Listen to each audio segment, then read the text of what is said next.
किया था सीएनएस का, सेंट्रल नर्वस सिस्टम का।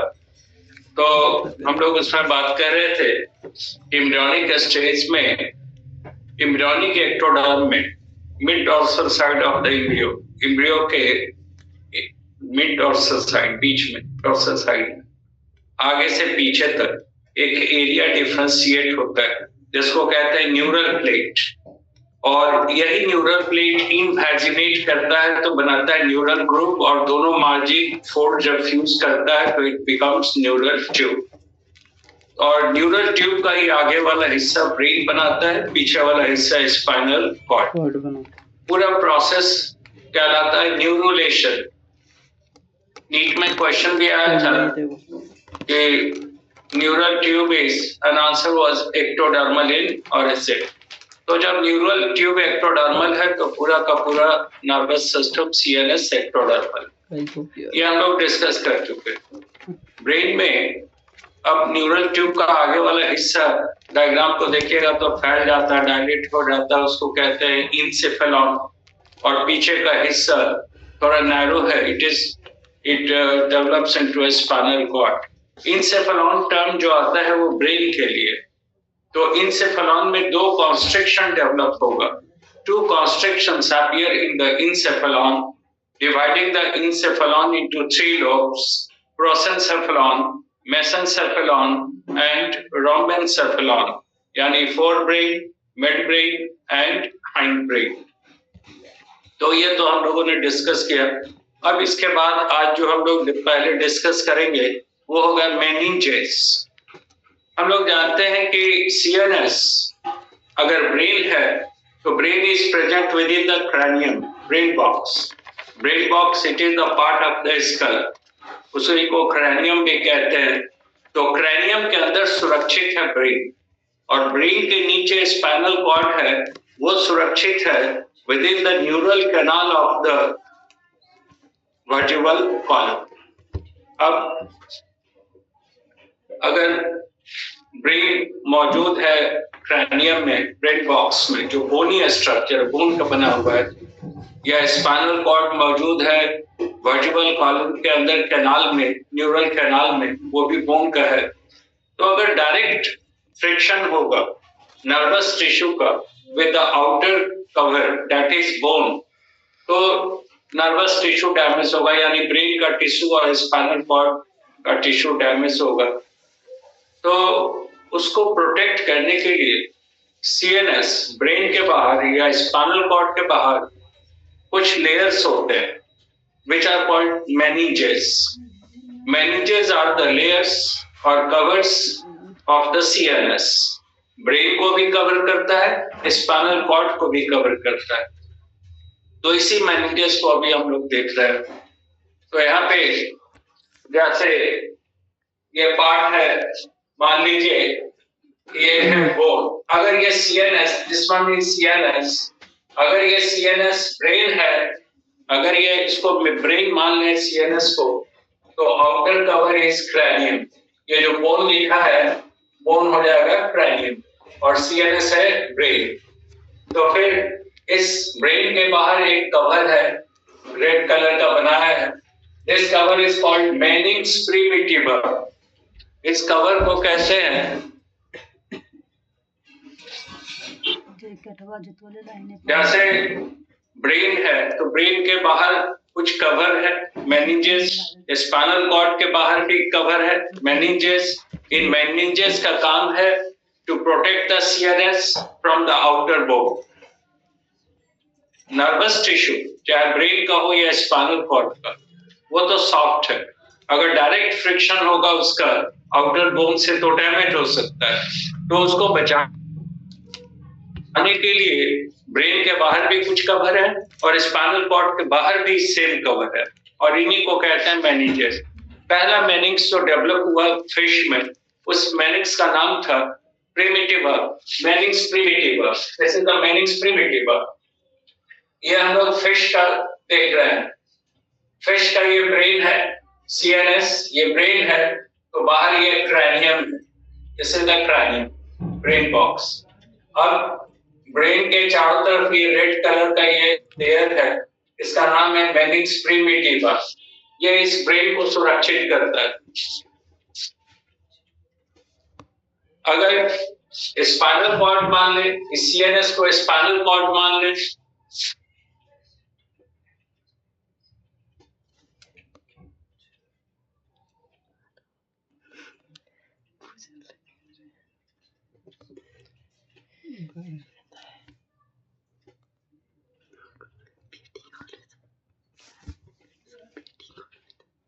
एक्चुअली आज नेटवर्क के कारण प्रॉब्लम हुआ है, कंफ्यूजन हुआ कुछ लोगों को, हो सकता है उसमें हो अभी नहीं आ पाए, इसलिए थोड़ा सा है प्रॉब्लम। संडे को नेटवर्क इधर का काफी बिजी रहता है, स्लो रहता है। एनीवे, तो हम लोग फिर डिस्कस कर रहे थे। फिर से देखिए, ये सीएनएस बनाया है ये डायग्राम में, और बाहर ये बोन लिखा है। अगर ये सीएनएस ब्रेन मान लें, इसको ब्रेन का हिस्सा, तो बाहर का बोन हो जाएगा क्रैनियम, ब्रेन बॉक्स। और अगर इस सीएनएस को स्पाइनल कॉर्ड मान लें, तो बाहर का कवर हो जाएगा vertebra. If the CNS is brain, the outer bone is cranium. If the CNS is the spinal cord, outer bone is vertebral column. अब इन दोनों के बीच एक रेड कलर का यहाँ पे आप देख रहे हैं स्ट्रक्चर, मेम्ब्रेन, ब्रेन को कवर कर रहा है या स्पाइनल कॉर्ड को कवर कर रहा है, और इस मेम्ब्रेन का नाम है मेनिंग्स प्रिमिटिवा। प्रिमिटिवा कहा इसलिए कि सबसे पहला मेनिंग्स आया। मेनिंग्स कह रहे हैं सिंगुलर, मेनिंजेस कहेंगे तो प्लूरल। तो meninx primitiva it is found in fishes. पहली बात क्रैनियाटा, जब हम लोग कहते हैं एक क्रैनियाटा और क्रैनियाटा, तो क्रैनियाटा ऐसा वर्टिब्रेट है जिसमें, ऐसा एनिमल है जिसमें क्रैनियम भी है, ब्रेन बॉक्स भी है और वर्टिब्रल कॉलम भी है, इसलिए क्रैनियाटा भी कहते हैं और उसको वर्टिब्राटा भी कहते हैं। तो क्रैनियाटा या वर्टिब्राटा एक ग्रुप है एनिमल्स का जिसमें दोनों चीज है, क्रैनियम भी है, ब्रेन बॉक्स और वर्टिब्रल कॉलम। यानी CNS, central nervous system, is completely protected within the axial bony structure. हम लोगों का बॉडी का एक्सिस बनाता है क्रैनियम और वर्टिब्रल कॉलम, और उसी के अंदर ये सीएनएस पूरा सुरक्षित है। तो एक क्रैनियाटा जो हम लोग नॉन कोऑर्डिनेट कहते हैं, उसमें ये नहीं होगा, मेनिंजेस एब्सेंट। तो ये पहला मेनिंग्स देखा हम लोगों ने, मेनिंग्स प्रिमिटिवा। It covers the CNS, चाहे वो ब्रेन हो या स्पाइनल कॉर्ड हो, और इसको बचाता है with direct friction with the outer cover that is bone। अब देखिए, ये जो CNS है और यहाँ ये बोन है, इसके बीच का स्पेस, ये लिखा है पेरीमेनिंजियल स्पेस। पेरी मींस जानते हैं बाहर, आउटसाइड, तो मेनिंग्स के बाहर का स्पेस है, इसलिए the space in between the meninx primitiva and the outer bone is called perimeningeal space. तो it is the case in fishes. तो ये बहुत सिंपल है। आपसे अगर ऐसा कोई क्वेश्चन डाइवर्सिटी में भी आता है तो बहुत सिंपल है कि फिश में एक ही मेनिंग्स होगा और उसका नाम है मेनिंग्स प्रिमिटिवा। मेनिंग्स प्रिमिटिवा और बोन के बीच का जो कवर है, बीच का जो स्पेस है, उसको हम लोग कहेंगे पेरीमेनिंजियल स्पेस, और इसमें भरा होता है कनेक्टिव टिश्यूज। इसके अंदर मौजूद होता है कनेक्टिव टिश्यूज, ठीक है। अब देखें टेट्रापोड्स। टेट्रापोड में amphibia, reptiles and birds, mammal नहीं, ओनली एम्फीबिया, रेप्टाइल्स और बर्ड्स। यहाँ पे दो मेनिंजेस हैं। फिश में एक मेनिंग्स था, मेनिंग्स प्रिमिटिवा, और फिश और रेप्टाइल्स, एम्फीबिया, रेप्टाइल्स और बर्ड्स में, इन तीनों में दो मेनिंग्स है। Outer meninges is dura mater, inner meninges is pia mater. तो आप ये जो डायग्राम देख रहे हैं, ये एम्फीबिया का है, रेप्टाइल का भी है और बर्ड का भी है। इसमें आप देख रहे हैं दो मेनिंग्स है। बाहर वाला ये जो लिखा है रेड कलर का, इट इज डूरा मैटर, और अंदर ये ग्रीन कलर से जो बनाया है, इट इज पाया मैटर। तो ये डूरा मैटर है and this is pia mater, और ये हो गया CNS. brain or spinal cord is covered by two meninges. Outer meninges is dura mater, inner meninges is pia mater. Question रहता है इसी में, पूछेगा कि डूरा मैटर कहाँ पे है, पाया मैटर कहाँ है, तो dura mater outer membrane and dura mater is made up of white fibres, collagen fibre. ये व्हाइट फाइबर का बना हुआ है, कोलेजन फाइबर का. That's why it is very tough, मजबूत है, and it protects the CNS with the direct friction with the bone. अब मान लीजिए कि यहाँ पे ये अगर डूरा मैटर कोई सॉफ्ट टिश्यू का होता है तो ये खुद ही डैमेज हो जाता है इससे, फ्रिक्शन से. तो बोन के कांटेक्ट, इसलिए ये लेयर टफ होता है.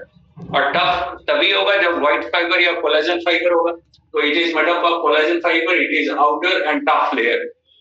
अब अंदर का जो लेयर है, inner layer, it is pia matter. पाया matter is thin and vascularized.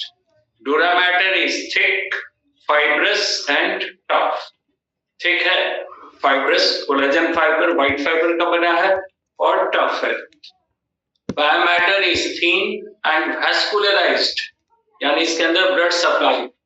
तो ये है dura mater, this is pia mater. अब देखिए, the space in between the bone, ये bone है और ये dura mater. इसके बीच का स्पेस हो गया epidural space. This is epidural space. Epi मतलब बाहर की ओर, ड्यूरा मैटर के बाहर है. ये ड्यूरा मैटर है, ये बोन है, तो दिस इज इपीड्यूरल स्पेस. तब ये वाला जो स्पेस है जो ड्यूरा मैटर के नीचे है, तो इसका नाम देंगे सब ड्यूरल स्पेस. तो यहाँ पे एक स्पेस था, पेरीमेनिंजियल स्पेस. यहाँ पे दो स्पेस है. The space in between the dura mater and the outer bone is the epidural space. It is filled with the connective tissue, whereas the space in between the dura mater and inner pia mater is the subdural space. It is filled with the CSF, cerebrospinal fluid. तो tetrapoda यानी amphibian, जिसमें frog भी आएगा, reptiles और birds में दो meninges हैं. Outer meninx is dura mater which is thick है, फाइब्रस है, यानी कोलेजन फाइबर का बना है और टफ है. ये डायरेक्ट कांटेक्ट में होता है बोन का.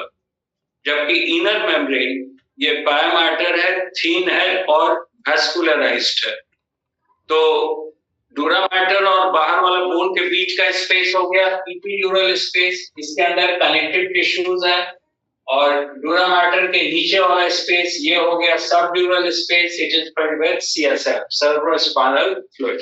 अब देखें मैमल्स इसमें ह्यूमन भी है, एक ही जैसा है. In mammals there are 3 meninges. Mammals में 3 मेनिंजेस हैं. डूरा मैटर सबसे बाहर का देखिए, outer most layer dura mater, inner layer is pia mater, और बीच में एक और लेयर है, this one, it is called arachnoid. तो 3 मेम्ब्रेन होता है, 3 मेनिंजेस होता है मैमल्स में, इंक्लूडिंग ह्यूमन. सबसे बाहर की ओर ये डूरा matter, this is dura matter. सबसे अंदर ये ग्रीन कलर पाया मैटर, और डूरा मैटर और पाया मैटर के बीच में एक लेयर है, इट इज अरेक्नोइड. तो डूरा मैटर यहाँ भी थिक है, टफ है, फाइब्रस है, कोलेजन फाइबर का बना है, काफी थिक है, टफ है. पाया मैटर यहाँ भी थीन है और वैस्कुलराइज्ड है. अब इन दोनों के बीच में जो अरेक्नोइड है, this one, it is also thin and vascularised. ये पाया मैटर के जैसा ही थीन है और वैस्कुलराइज्ड भी है. तो ये चीज ध्यान रखना है कि मैमल्स में डूरा मैटर तो वैसा ही है जैसा सब में है, यानी थिक है, फाइब्रस है, टफ है. पाया मैटर भी वैसा ही है, यानी थीन एंड वैस्कुलराइज्ड. लेकिन एक लेयर बीच में आ गया है, दैट इज अरेक्नोइड. अरेक्नोइड भी थीन और वैस्कुलराइज्ड. अब इस डायग्राम को अगर ध्यान से देखिए, ये अरेक्नोइड है, तो अरेक्नोइड से इस तरह से फिंगर लाइक आउटग्रोथ डेवलप है. These are the finger-like outgrowths. ऐसा देखिएगा, इसको ऐसे ये डॉट कर दिया, तो ये फिंगर लाइक. होता है, जैसे फिंगर लाइक आउटपुट। इसको कहते हैं अरेक्नोइडल विलाई। वायरस मतलब आप लोग जानते हैं, वायरस का मतलब होता है फिंगर लाइक स्ट्रक्चर, फिंगर का जैसा स्ट्रक्चर है, तो इसलिए वायरस है। और ये वायरस डेवलप हो रहा है कहाँ से? These virus develop from the arachnoid, इसलिए इसका नाम दिया arachnoidal villi। तो arachnoidal villi develop from arachnoid, and these arachnoidal villi get fused with the inner parameter। ये जो arachnoidal villi है, आप ध्यान से देखिएगा, ये arachnoidal villi है, ये फ्यूज कर गया है inner parameter से, and they together form the structure called leptomeninges। ये बहुत इंपॉर्टेंट, लेप्टोमेनिंजेस। तो बाहर डूरा मैटर, इनर पैरामैटर, बीच में अरेक्नोइड, अरेक्नोइड से फिंगर लाइक आउटग्रोथ डेवलप हुआ, और ये फिंगर लाइक आउटग्रोथ फ्यूज कर गया है पैरामैटर से, और फिंगर लाइक आउटग्रोथ यानी arachnoidal villi fuse with pia mater together form the leptomeninges. तो अगर आपसे कोई पूछेगा कि लेप्टोमेनिंजेस क्या है, तो लेप्टोमेनिंजेस में होगा कि अरेक्नोइड से डेवलप होने वाला फिंगर लाइक स्ट्रक्चर अरेक्नोइडल विलाई ये फ्यूज कर जाता है पैरामैटर से, तो दोनों को मिला के कहते हैं लेप्टोमेनिंजेस। अब स्पेस देखिए, ये बाहर का स्पेस है, ये डूरा मैटर है, ये बोन है, जैसे डूरा मैटर ये बोन है, तो स्पेस कहलाता है इपीड्यूरल स्पेस। जैसे यहाँ पे देखा इपीड्यूरल स्पेस। अब डूरा मैटर के नीचे का स्पेस है दिस वन, ये डूरा मैटर के नीचे का स्पेस है दिस इज, ये डूरा मैटर उसके अंदर का स्पेस तो सबड्यूरल स्पेस, ये बाहर है तो इपीड्यूरल स्पेस। और अरेक्नोइड ये लेयर है अरेक्नोइड, अरेक्नोइड के अंदर स्पेस है, दिस स्पेस इज सब अरेक्नोइडल स्पेस। अब epidural space is filled with connective tissue, whereas the subdural as well as subarachnoidal spaces are filled with CSF। epidural space में मौजूद होता है कनेक्टिव टिश्यू, जबकि सबड्यूरल और अरेक्नोइडल स्पेसेस में मौजूद है CSF, सेरेब्रोस्पाइनल फ्लूइड। अब एक बहुत इंपॉर्टेंट चीज है, आपके असाइनमेंट में लिखा भी है, उसको देखिएगा, बहुत इंपॉर्टेंट है। अगर ये ब्रेन है, अगर ये स्पाइनल कॉर्ड है, ये CNS इसको मान ले spinal cord, this is spinal cord, तो बाहर का स्ट्रक्चर हो गया बोन। अगर ये स्पाइनल कॉर्ड है तो बाहर का बोन हो गया vertebra. If it is a spinal cord, the outer bone is vertebral।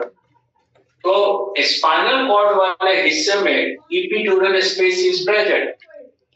epidural space जो है वो मौजूद होता है in the region of spinal cord, but in the region of brain, brain के हिस्से में the dura mater is completely fused with the outer cranium to form the common structure called endorachis।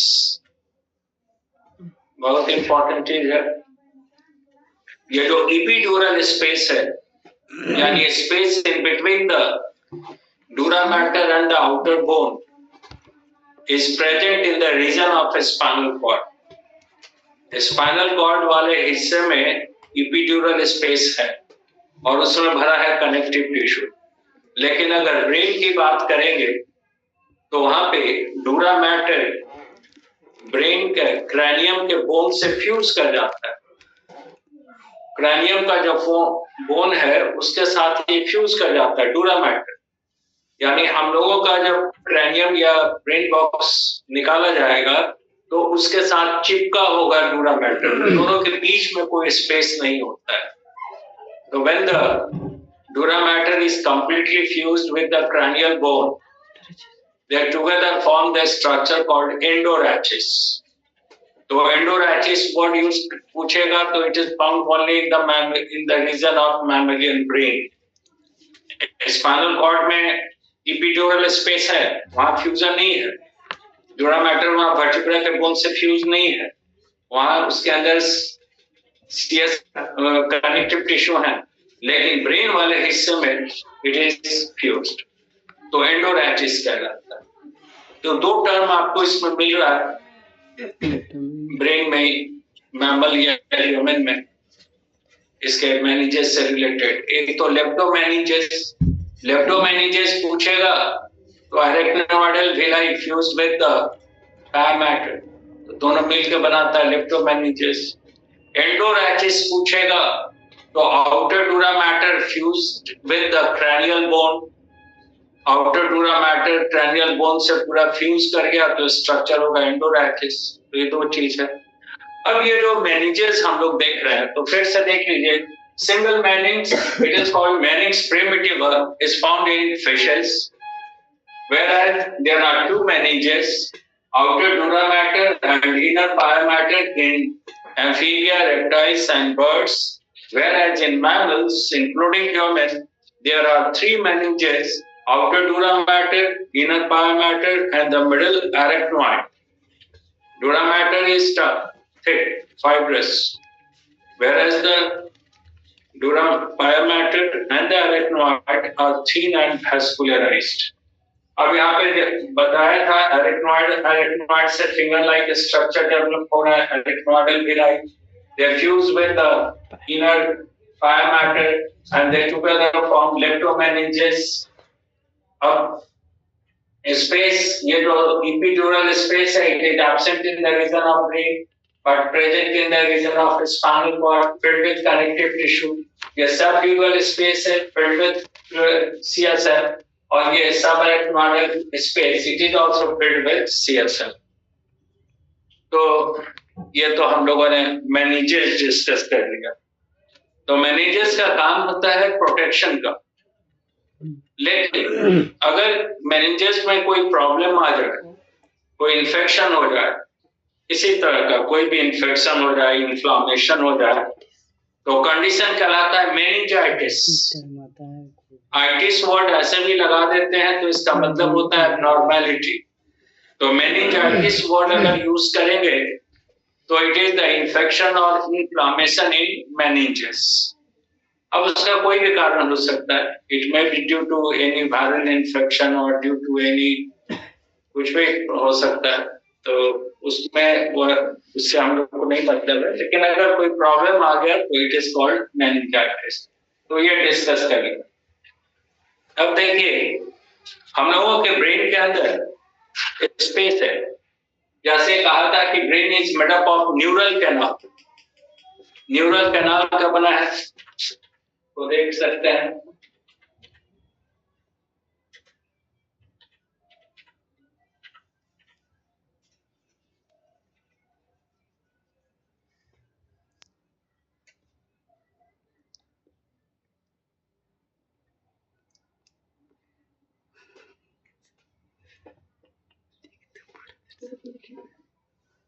मान लीजिए ये neural canal, if it is neural canal,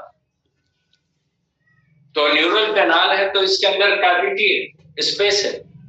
इस space का नाम है neurocoel. The space within the neural canal is called neurocoel and it is lined by the ciliated cuboidal epithelium called ependyma. ये तो हम लोगों ने टिश्यू में भी पढ़ा है कि न्यूरल कैनाल के अंदर का जो स्पेस होता है, न्यूरल कैनाल के अंदर का स्पेस, उसका अंदर का लेयर बना होता है ciliated cuboidal epithelium. Simple ciliated cuboidal epithelium, उस टिश्यू का नाम है एपेंडाइमा। तो ये सीलिएटेड ट्यूबोइडल एपिथेलियम है और ये स्पेस है न्यूरोसील, ये स्ट्रक्चर है न्यूरल ट्यूब। अब इसी न्यूरल ट्यूब का आगे वाला हिस्सा ये फैल गया, आगे वाला हिस्सा डायलेट हो गया, तो इसको हम लोगों ने कहा है इंसेफेलॉन, ये ब्रेन हो गया। तो अब ब्रेन वाले हिस्से में ये जो न्यूरोसील है, इसके अंदर भी तो स्पेस हो गया। तो ब्रेन के हिस्से में जो न्यूरोसील है उसके लिए टर्म है ventricles. The neurocoel in the region of brain is called ventricle, whereas the space within the spinal cord is called central canal.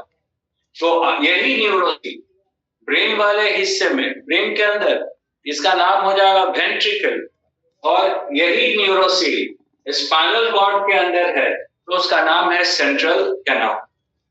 Both are lined by ciliated cuboidal epithelium called epididyma and both are filled with the fluid called CSF. दोनों के अंदर fluid भरा होता है, cerebrospinal fluid. अब ये अलग बात है कि इसे इंसेफेलॉन में दो कॉन्स्ट्रिक्शन या खांच डेवलप होगा तो फिर ये तीन लोग में बढ़ जाएगा, fore brain, prosencephalon, mid brain, mesencephalon, hind brain, रॉम्बेनसेफेलॉन।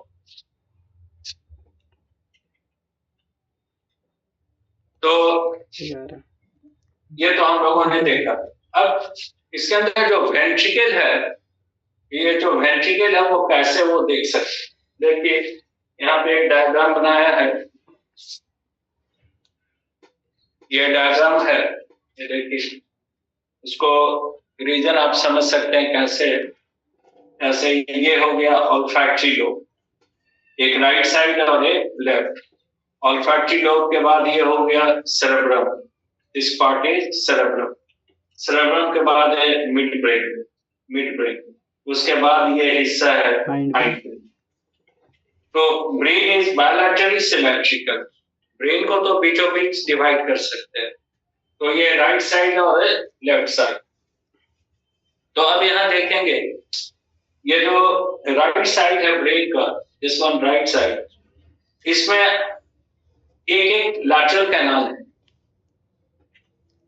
एक राइट साइड में है और एक लेफ्ट साइड। ये लॉन्गिट्यूडनल कैनाल पूरी लंबाई में सेरेब्रम का। सेरेब्रम को दो हाथ में पड़ते हैं, एक राइट और एक लेफ्ट, और उसके अंदर एक एक कैनाल है, तो ये राइट साइड और एक लेफ्ट। इन दोनों का नाम है लैटरल कैनाल। इन स्पेसेस के लिए टर्म है lateral canals. Lateral canal present in the cerebral hemisphere, ये सेरेब्रल हेमिस्फीयर के अंदर है, और इसी लैटरल कैनाल का आगे वाला हिस्सा थोड़ा फैल जाता है और ये इसको कहते हैं ऑल्फैक्टोसील।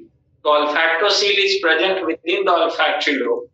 ऑल्फैक्टोसील मौजूद होता है ऑल्फैक्टरी लोब के अंदर, और ये मौजूद है सेरेब्रल हेमिस्फीयर। आगे हम लोग ब्रेन पढ़ेंगे तो ब्रेन में सबसे आगे का हिस्सा होता है ऑल्फैक्टरी लोब, उसके नीचे होता है सेरेब्रम, फिर उसके नीचे डायंसेफेलॉन। ये तीन मिलकर बनाता है फोर ब्रेन। फोर ब्रेन में सबसे ऊपर, फोर ब्रेन में सबसे ऊपर ऑल्फैक्टरी लोब, फिर उसके नीचे सेरेब्रम जो सबसे बड़ा है, 2/3 हिस्सा होता है लोग के पूरे ब्रेन का, उसके नीचे डायंसेफेलॉन। ये तीन हो गया फोर ब्रेन। उसके नीचे मिड ब्रेन जिसमें ऑप्टिक लोब्स होता है, और फिर उसके नीचे हाइंड ब्रेन जिसमें ऊपर वाला हिस्सा सेरेबेलम और नीचे वाला मेडुला ऑब्लंगा। यही तो 6 पार्ट है, olfactory lobe, cerebrum, diencephalon, mid brain, then cerebellum और फिर मेडुला ऑब्लंगा। 6 रीजन्स हैं। तो ये जो lateral ventricles are they are present within the cerebrum, और इसका आगे वाला हिस्सा थोड़ा फैल गया तो ये मौजूद है with in the olfactory lobe, तो इसका नाम दे दिया ऑल्फैक्टोसील। ऑल्फैक्टोसील अलग नहीं है, ये लैटरल वेंट्रिकल का ही ऊपर वाला हिस्सा है, इसको अलग वेंट्रिकल नहीं मानते। Now both the lateral ventricles, ये राइट और लेफ्ट साइड वाला दोनों खुल रहा है विद इन दिस स्पेस, ये इस स्पेस में खुल रहा है जिसका नाम है डायोसील और थर्ड वेंट्रिकल। तो डायोसील कह रहे हैं तो it is the cavity present within the diencephalon. Lateral ventricle within the cerebral hemisphere, एक राइट एक लेफ्ट, उसका ऊपर वाला हिस्सा फैल गया तो वो ऑल्फैक्टोसील ऑल्फैक्टरी लोब के अंदर, और उसी तरह दोनों वेंट्रिकल नीचे आके मिलता है कॉमन स्पेस में जिसका नाम है diocoel. Diocoel is the space within the diencephalon. अब हाइंड ब्रेन में ये स्पेस है मेटासेफेलॉन, मेटासील। तो डायोसील को थर्ड वेंट्रिकल कह रहे हैं बिकॉज ये दो लैटरल वेंट्रिकल हो गया और तीसरा ये हो गया, तो that's why diocoel is called third ventricle. And both the lateral ventricles open into the diaceal through a common aperture called foramen Monro। इन सब पे क्वेश्चन आता है। दोनों लैटरल वेंट्रिकल खुलता है डायोसील में एक कॉमन एपर्चर से जिसका नाम है फोरामेन मॉन्ड्रो। अब डायोसील खुलता है मेटासील में। मेटासील जो तो मेडुला ऑब्लंगाटा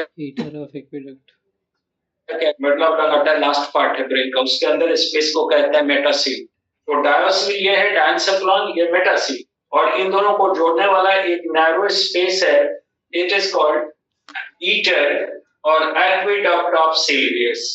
ईटर भी कहते हैं या इसी को एक्विडक्ट ऑफ सिल्वियस भी, और इसी से लगा होता है ऑप्टोसील। ऑप्टोसील यानी ऑप्टिक लोब में। अब इंपॉर्टेंट चीज आगे हम लोग देखेंगे कि ह्यूमन के ब्रेन में ऑप्टिक लोब सॉलिड होता है। हम लोगों के ब्रेन में ऑप्टिक लोब सॉलिड है, तो सॉलिड है तो उसमें ऑप्टोसील नहीं होता है। और नीचे जो मेटासील है, it is connected to the central canal of the spinal cord. तो ब्रेन को देखें तो यहाँ पे ये लैटरल वेंट्रिकल है, एक राइट सर्वल हेमिस्फीयर, एक लेफ्ट सर्वल हेमिस्फीयर। इसका ऊपर वाला हिस्सा ऑल्फैक्टोसील कहलाता है, एक राइट साइड एक लेफ्ट साइड।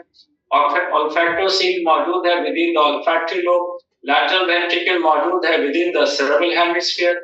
दोनों खुलता है, दोनों लैटरल वेंट्रिकल खुलता है। थर्ड वेंट्रिकल जिसको डायोसील कहते हैं मौजूद है डायंसेफ्लॉन में, एक कॉमन एपर्चर के थ्रू खुलता है जिसका नाम है फोरामेन ऑफ मॉन्ट्रो। और ये जो डायोसील है ये कनेक्टेड होता है फोर्थ वेंट्रिकल मेटासील से जो मेडुला ऑब्लंगाटा में है बाय दिस नैरो पैसेज जिसका नाम है ईटर और एक्विडक्ट ऑफ सिल्वियस। और इसी में अगर ऑप्टोसील है, कहीं पे ऑप्टिक लोब के अंदर स्पेस है तो ऑप्टोसील तो वो इसी ईटर में खुलेगा। लेकिन मैमल्स में optoceles are absent because optic lobes are solid, and that's why the eater or aqueduct of Sylvius is narrow. ये narrow होता है in case of mammal. तो अभी फिर लिंक भेजते हैं 1 मिनट में।